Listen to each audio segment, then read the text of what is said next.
You sit down to study. You read the same sentence 5 times. It feels familiar, comfortable, like it's going in. But 2 hours later, your brain deletes everything, like it never existed. And here's the part nobody tells you. Memory is not about intelligence. Your brain is actually designed to forget almost everything. Because from a survival perspective, remembering everything would destroy your focus. So your brain constantly asks one question: is this important enough to keep? If the answer is no, it disappears.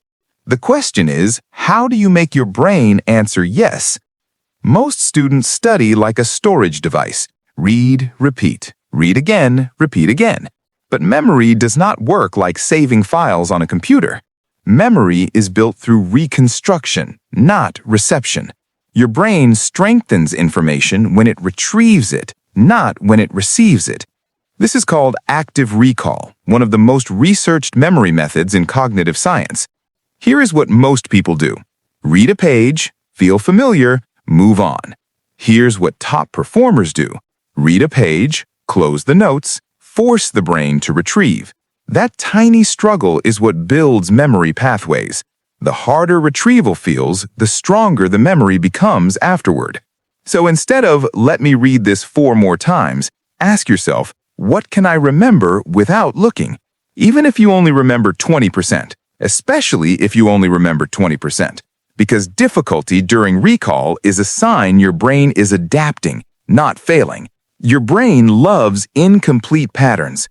Have you noticed something strange? You remember song lyrics from years ago, but forget what you studied yesterday.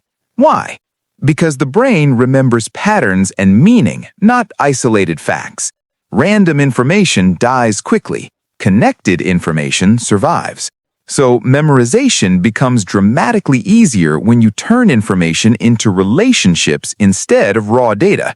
Instead of memorizing ATP is the energy currency of the cell, connect it. ATP equals the battery pack for cellular work. Now the brain has meaning. Meaning creates memory hooks, and the more hooks you create, the faster recall becomes. This is why stories, analogies, visuals, and unusual mental images work so powerfully. Your brain is emotional and associative, not robotic. Stop asking, how do I repeat this more? Start asking, how do I connect this better? That single question shift changes everything. The 24-hour memory rule. Most forgetting happens shockingly fast. Research shows that without review, memory drops aggressively within the first 24 hours. If you study something today and never revisit it, your brain labels it as temporary information, gone. This is why students feel like they studied so much but forgot everything during the exam. Memory requires reinforcement over time, not one giant session. This is called spaced repetition, one of the most powerful memory systems ever discovered. A simple schedule.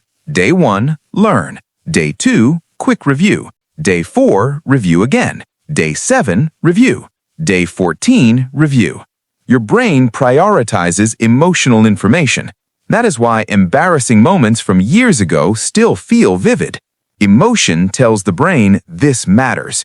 You can use this intentionally while studying.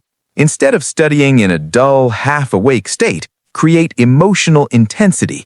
Teach the concept out loud as if you're on stage. Attach genuine curiosity to the topic. Use urgency timers. Study with strong focus music. Visualize applying the knowledge in the future. Emotion increases attention. Attention increases encoding. Encoding increases memory. This is also why boredom destroys retention. A distracted brain rarely memorizes deeply.